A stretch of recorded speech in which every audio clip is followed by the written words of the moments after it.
There are 240,000 miles of neural threads in the human brain. Enough, it is said, to stretch from the Earth to the Moon. Over every micrometer of these threads, there exist 250,000 units of information. But this data is recorded only as pictograms, as composite images, and not as words. So when did words take such prominence in our experiences? If only more could understand the power of thought. For within a thought is a living, breathing force. In essence, a cause. The outcome of that cause is the effect. A thought takes up the form within the realm of duality, as a word. But think about that for a moment. Picture what the connectiveness truly is, for it is not a word, it is a picture that unites. Observe around and consider the connections within perceived reality. You do not see words when you think of the connections of the birds singing in a tree. You do not see words when you observe the sea embrace the shore within the ebb and flow. Our pointed focus has been limited unto the perception of words, but reality as we observe does not constitute the fabric of words, but we limit within fashion unto the ministration and limitation within the experience. Thus when words are constructed we perceive as the individual, or if considered, in divide you all. Right now, we're inside a computer program. Is it really so hard to believe? Your appearance now is what we call residual self-image. It is the mental projection of your digital self. This isn't real. What is real? How do you define real? If you're talking about what you can feel, what you can smell, what you can taste and see, then real is simply electrical signals interpreted by your brain. This is the world that you know. The world as it was at the end of the 20th century.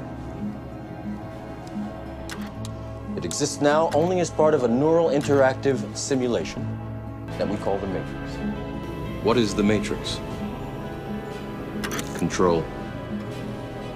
The Matrix is a computer-generated dream world, built to keep us under control in order to change a human being into this ocean of pure, vibrant consciousness inside each one of us. And it's right at the source and base of mind, right at the source of thought, and it's also at the source of all matter. There is no matter as such. All matter originates and exists only by virtue of a force which brings the particle of an atom to vibration and holds this most minute solar system of the atom together. We must assume behind this force the existence of a conscious and intelligent mind. This all mind physical matter, is the matrix. Everything we have around us is the result of a frequency.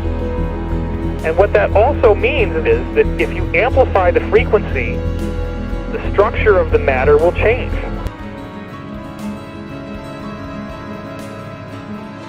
How do you affect all the fish at the same time? You affect the sea.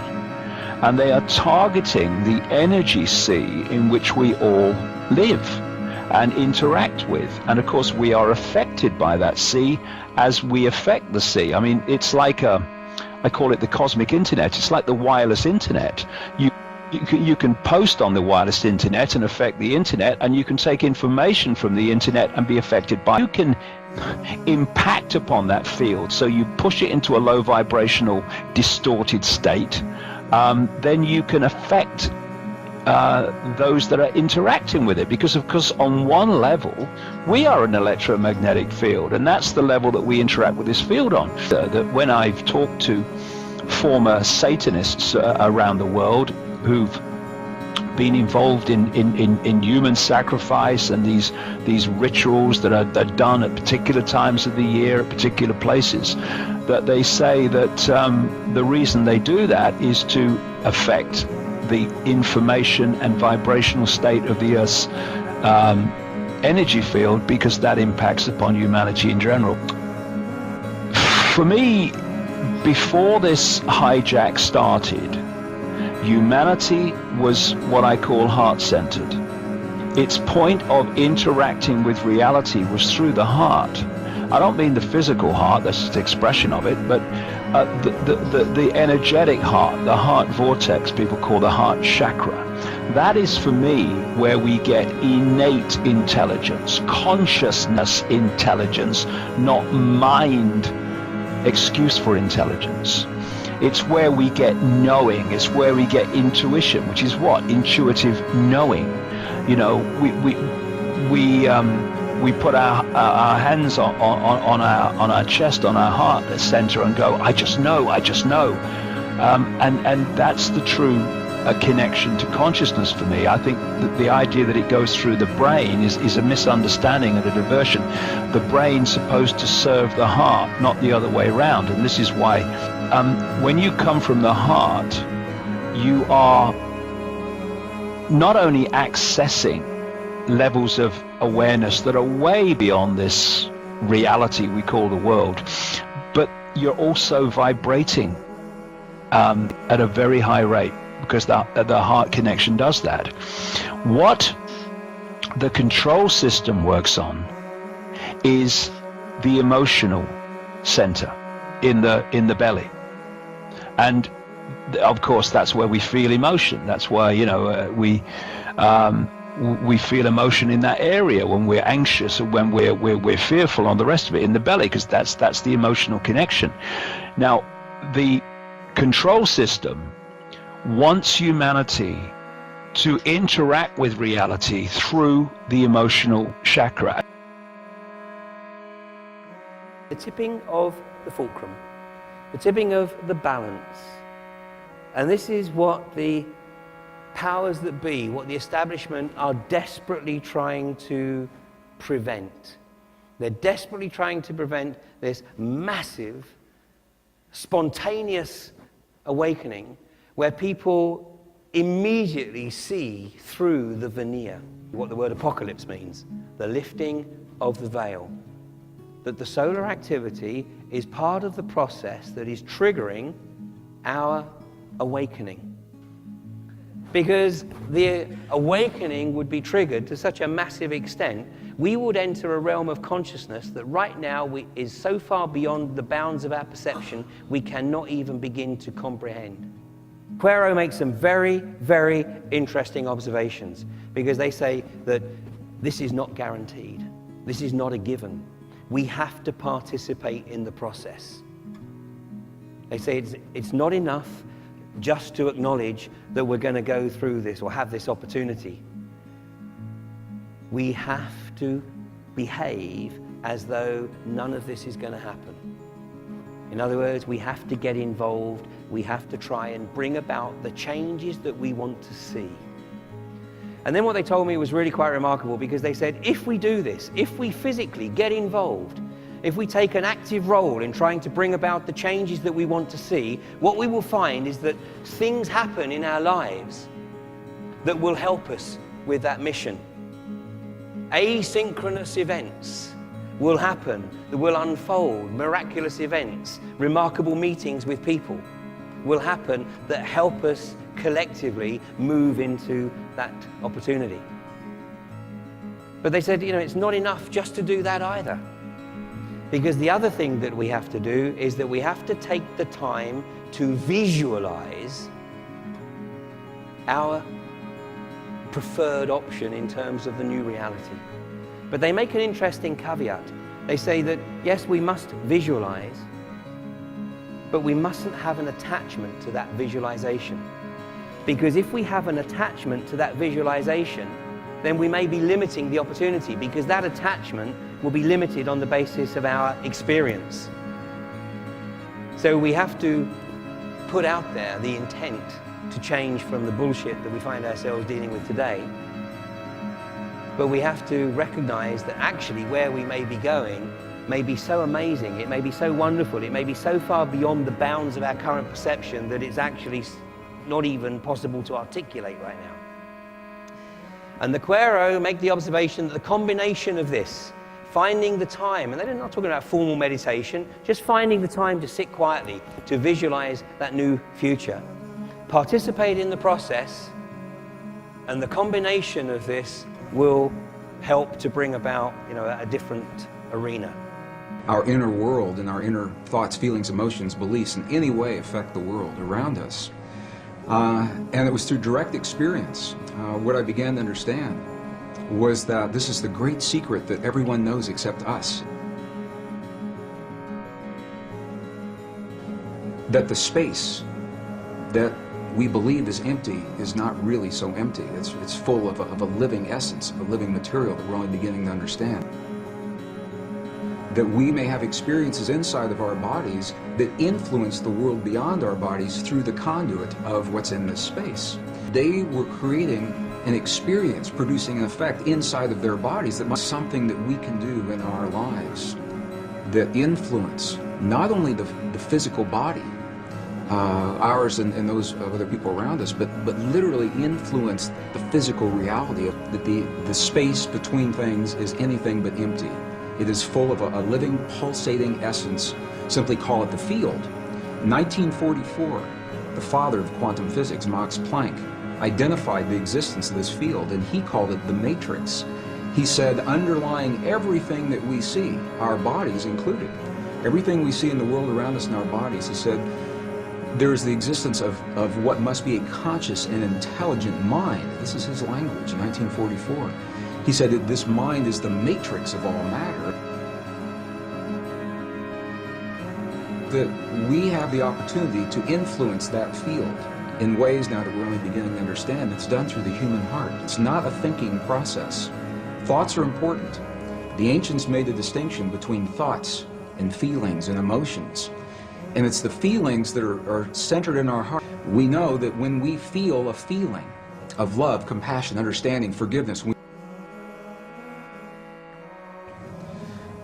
that there's an effect from that it changes the electrical and the magnetic fields in our heart, and that those fields literally change the stuff that our world is made of around our bodies. Our hearts are the strongest magnetic field in our bodies, and our hearts are the strongest electrical field in our bodies. Is that when you can change the field that the atom is in, you change the atom, and we're made of those atoms. So when we have feelings in our hearts, we're changing the field that connects the stuff everything is made of, and we literally are altering our physical reality in ways that sound miraculous in a matter of minutes. We have video documentation from medicineless hospitals in Beijing, China, for example, where they understand these practices and they've employed them for several thousand years. And we can look into the body of a living woman with a cancerous tumor that Western science says is inoperable. And then we can watch as three practitioners that understand the language of human emotion. They create the feeling in their bodies. They're not looking at that tumor as an illness. They see that woman as whole, healthy, vital, completely enabled, fully capacitated. And as they feel that feeling strongly among themselves, her physical body mirrors that. And we can see it through sonograms. We can see that tumor disappear in less than 3 minutes. And that's how quickly reality can change. And the three practitioners in the medicineless hospital in Beijing did not judge that cancerous tumor. They didn't judge it right, wrong, good, or bad. They said it's a quantum possibility, and there are many possibilities. Of course, this is just one. They said, now we're going to choose another one. But this is a subtle and very, very different way of looking at things, because they acknowledge what is and invite a new possibility rather than having a charge on what is there and feeling that somehow we have to manipulate or cut out, in the case of a tumor, or change, hammer the physical reality into submission. What they're doing is acknowledging that moment, that example, and they're changing it on the level of what we would call the quantum blueprint. They're feeling the feeling as if another possibility has occurred, and in doing so, allowing that possibility to replace the one that exists without judging the one that exists. The ancients are very clear about this in the Sanskrit text. They tell us that the thought is the image of the quantum possibility. So in other words, in the realm of all possibilities, everything already exists. And what they invite us to do in these ancient traditions is to reach into those possibilities with our mind. This is the power of the mind. In isolate, we lock in one of those possibilities. So now we have taken it and identified it. However, to bring it into this world, to breathe life into that possibility is the power of human emotion, our love for that possibility, or our fear of that possibility. Either one will work. To bring that quantum possibility into the particle reality of our everyday lives. So this is why our self-esteem is so important. When we feel it was a thought that had no energy to invite it into this world. And it's those feelings that they live throughout the day. It's not something you sit down and do for a minute and then you get up and walk away. Rather, it's something that we become. We live our lives as if these experiences have already happened, and in that way we invite them into our lives. It's about clarity. It's about specificity. It's about being personal. Being very clear that these are personal desires. This field, the divine matrix, it is a mirror and a bridge between our inner and our outer worlds. And it can only give us what we give it to work with. And the interesting thing is that we have been conditioned to feel the feelings of the things that we don't want in life and that we're afraid of. We wake up in the morning and we see the 6 o'clock news and all the things to be afraid of, and then we go through our day saying, oh, I hope I'm not going to see that today, or I hope it's not around the corner. And my question, so fascinating me, where do we learn to feel the things that we don't want rather than things that we choose to have? And how would our lives be different if we can cut through all of the static and simply choose in our lives what we would like each moment of each day, or our relationships, or our abundance, or our careers, or the peace in our families to look like? What would our lives look like if we could do that? And there's very good scientific evidence showing precisely what our lives would look like, because we would very quickly experience everything that we've created. 3 separate yet related experiences that we all have in our bodies, and they literally call them thought, feeling, and emotion. And here's the difference. The thinking they identify with the 3 upper energy centers of the body. The Sanskrit traditions have a 7 energy center, or 7 chakra system that they work with. And they say the upper 3 are related to what we call thought, or logic processes. So when we think about something, we picture it in our mind, that perfect relationship or peace between nations. But we can only invite it into our lives when we breathe the power of emotion into that thought. The emotion comes from the lower 3 of those creative centers in our bodies. So when we breathe the power of emotion into our thought, we imbue that thought with life. And those 2 energies meet in the one center that is not accounted for yet in our model. It's in our heart, or what scientists call the 7-layer liquid crystal oscillator in the center of our chest. But we'll just call it our heart, because that's what it does. Our heart is creating electrical and magnetic waves that are influencing the world around us based on what we think and the emotion that we breathe into those thoughts to create the feeling. So now we've just defined feeling. Feeling, by definition, from the Sanskrit tradition, is the union of thought and emotion. It creates the feeling.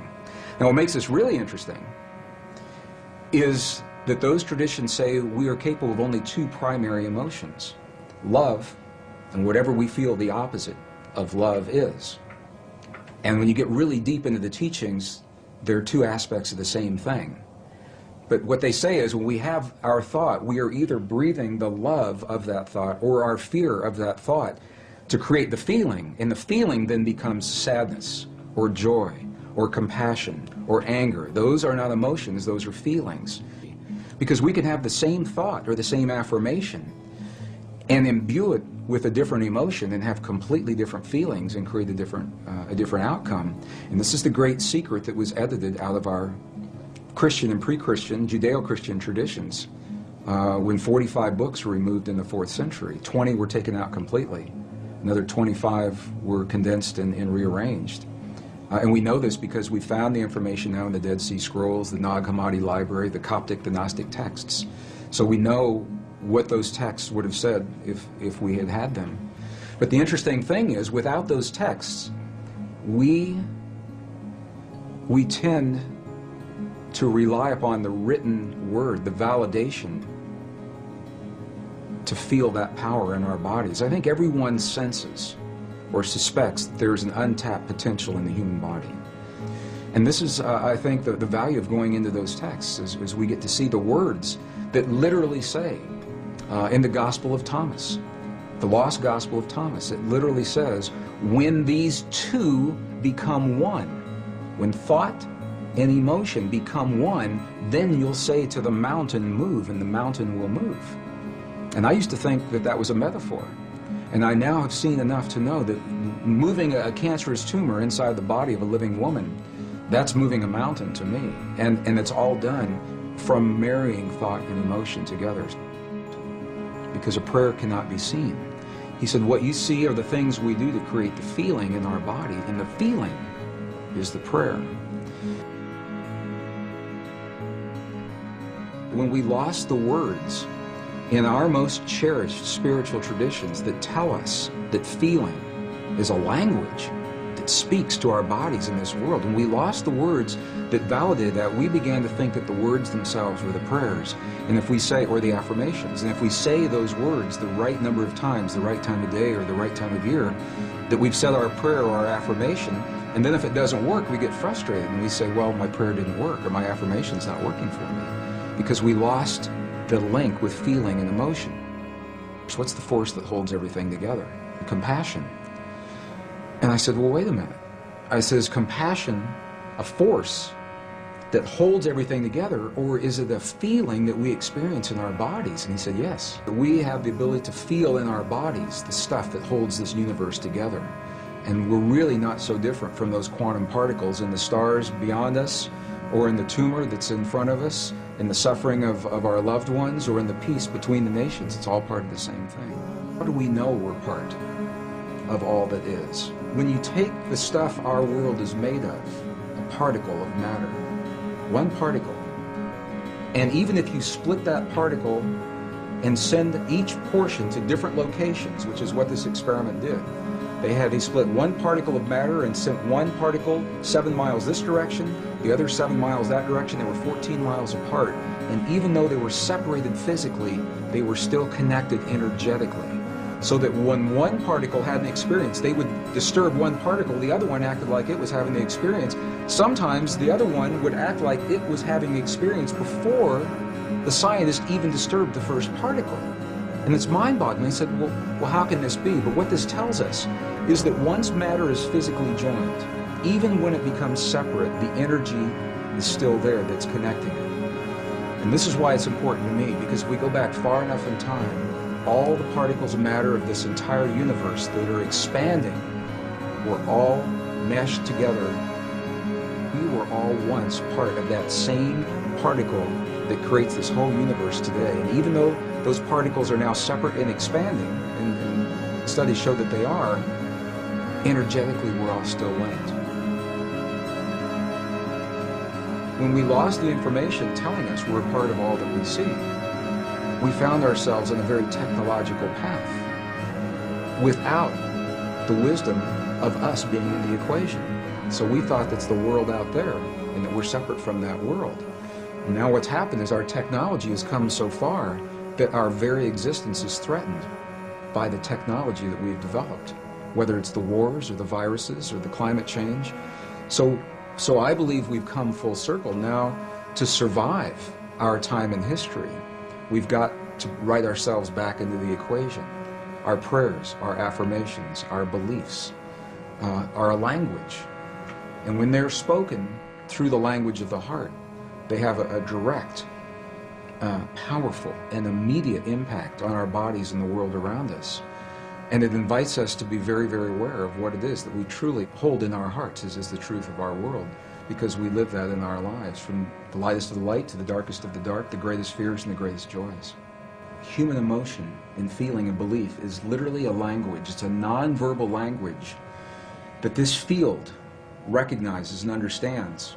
And the field works in what we call real time. It doesn't know about a few minutes from now. So if you say in your affirmation, 20 minutes from now, I'd like for my perfect mate to manifest for me now, it doesn't know about 20 minutes from now. It is a real-time application. And this is why the key, and this is what the ancients say, and this is what the monks and the nuns tell us real-time today. They say to be very specific about what it is that we're choosing to have in our lives, because what we're doing, and it helps if we understand this, what we're doing is in the world of quantum possibility, in the soup, the nebulous soup of all possibilities, what we're doing is we're isolating, we're locking one into place. And if we're not specific about what that possibility is, then how can the field be specific about what it is that it gives to us? Whatever it takes to get us to the point where we can transcend the limits, the laws of physics and biology as we've known them in the past. We have a power within us that transcends those laws, that we're more than our mistakes, that we're more than the suffering, we're more than the limits that we believed in the past.